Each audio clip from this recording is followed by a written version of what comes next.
Boa. Tá, começou a gravação. Bom dia, boa tarde, boa noite, gente. Em qualquer momento que vocês estejam vendo esse vídeo. Eu sou Duda Pescador, Maria Eduarda Pescador, para ser mais exato.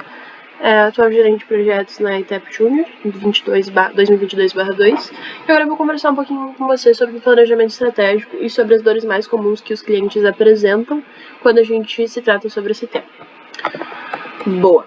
Então, planejamento estratégico, basicamente, ele contempla essas três perguntas, né? Então, onde estamos como empresa, para onde queremos ir e como iremos chegar lá?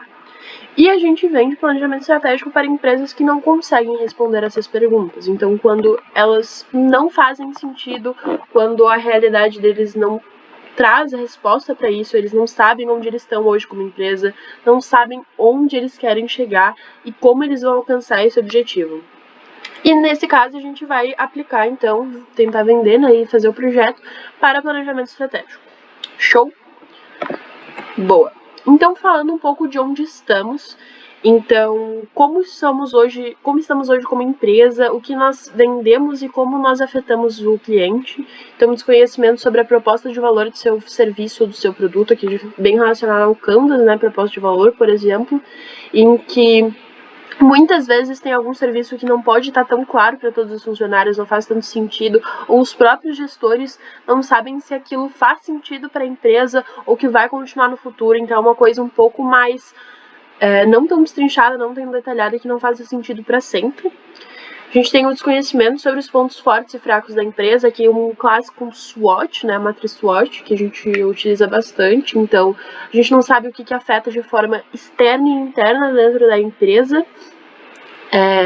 Quais são as ameaças, quais são os fatores positivos, quais são os nossos pontos de melhoria, como é que a gente pode evoluir como empresa. Então, fica uma coisa um pouco mais nublada e a gente não consegue se posicionar estrategicamente pensando no que a gente tem de melhor e como utilizar isso a nosso favor, né? Fazer o famoso cruzamento da SWOT, que virar TOWS, não sei falar direito. Aqui a gente tem a cultura não consolidada em desengajamento do time. A gente também aplica serviços de PCO enquanto as pessoas não estão alinhadas, né? Então, a cultura da empresa não faz tão sentido. Às vezes, para casos em que temos dois gestores, né? Sócios, eles não concordam com alguns pontos da cultura, não concordam com alguns fatores, e isso pode prejudicar muitas vezes, passar isso tanto para os funcionários, não ter estabelecido uma cultura dentro da empresa forte, que faça sentido, que faça com que as pessoas tenham vontade de continuar. Então, rotatividade de funcionários, as pessoas não veem sentido no que estão fazendo, e isso pode passar para os clientes também, diminuindo a margem de lucro, diminuindo a margem de cliente, né? E o desconhecimento sobre posicionamento no mercado, então não entender, não necessariamente uma questão interna da empresa, mas como a gente vai se posicionar no mercado, como a gente quer que os outros vejam a gente, como a gente quer que... qual mercado a gente quer alcançar. Então, se posicionar sobre um ramo específico, se posicionar sobre uma área específica, talvez sejam coisas que estejam difíceis e que as pessoas não consigam ter. Então, essa parte de onde estamos é bem relacionada ao planejamento estratégico próprio da empresa. Então, a empresa entender o que ela precisa, entender quais são as necessidades, entender o que eles são, qual a parcela de responsabilidade eles têm dentro do mercado e como alcançar isso. Então, uma parte um pouco mais específica. Depois a gente parte, então, para onde a gente quer ir. Então, depois que nós definimos basicamente o que nós somos como empresa, quais são os nossos fundamentos, quais são os nossos objetivos, que foi basicamente o que a gente fez anteriormente, né? Tentando entender onde a gente está como empresa e como a gente quer ser. Depois disso, que é uma parte um pouco mais interna, a gente faz uma parte de objetivos um pouco mais estratégico, utilizando todas essas informações. Então, para onde a gente quer chegar? O que a gente quer fazer? Então, como é que a gente vai... Agora que a gente determinou o que nós somos e o que nós queremos alcançar dentro do mercado, como nós fazeremos isso? Então, inexistência da mensuração do crescimento da empresa e falta de objetivos claros para direcionar ações. Aqui a gente tem o clássico OKR e KPI. Então, ter esses objetivos depois de entender a realidade da empresa, o que a gente quer alcançar, como a gente vai fazer para alcançar por meio de planos de ações, né?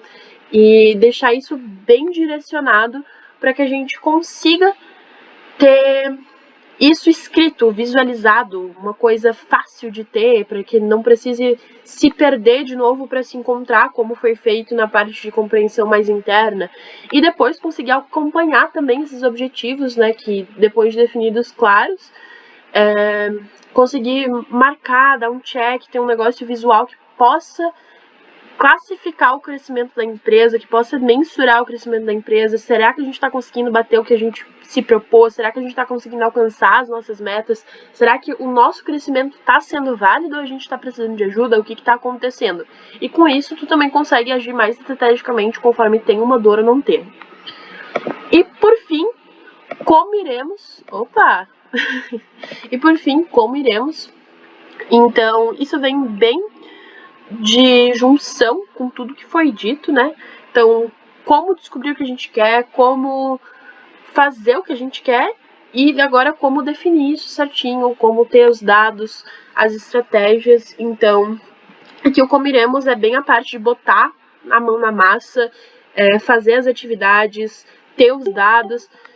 Então, essa parte de falta de dados para tomada de decisões assertivas, então uma coisa um pouco mais visual que possa fazer com que as pessoas entendam como eles estão e como eles podem fazer diferente, então uma parte mais de planejamento para a gente conquistar os objetivos listados anteriormente. Então, por exemplo, a gente tem uma empresa no ramo da alimentício, só que a gente não tem dados do que é mais vendido, a gente não tem dados do que não sai há muito tempo no cardápio, a gente gasta dinheiro desnecessário com insumos que não são utilizados.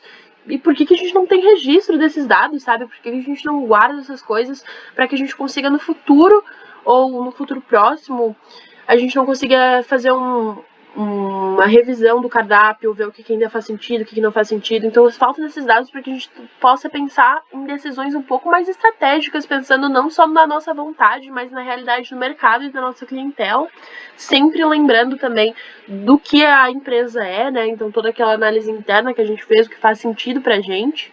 E também falta de estratégia para os próximos passos da empresa. A gente não sabe o que a gente vai fazer para os próximos anos, a gente não sabe o que a gente quer chegar, a gente não sabe como quer expandir. Então, bem relacionado a essa parte de objetivos também, que eu comentei antes, trazendo também a percepção que a gente teve de SWOT, de Canva, então fazer toda a proposta da empresa, o que a gente quer, o que a gente precisa, então ter essa consciência. E a princípio é isso, eu trouxe bastante coisa sobre as dores, né, no vídeo rapidinho, me pediram pra ser rapidinho, mas eu falo bastante. Sobre as principais dores, mais ou menos, espero que vocês tenham entendido. Qualquer dúvida, eu fico à disposição, se eu ainda estiver na ITEP, se eu não estiver também fico à disposição, tentem achar meu número, me procurar, dar um jeito. E também, o pessoal que está na diretoria hoje, o pessoal da gerência, podem procurar eles que vai estar tudo bem. Mas isso é um resuminho breve sobre as principais dores que podem aparecer relacionadas ao planejamento estratégico. E é isso, gente. Muito obrigada. Tenham um bom resto de dia, um bom resto da semana e um beijinho.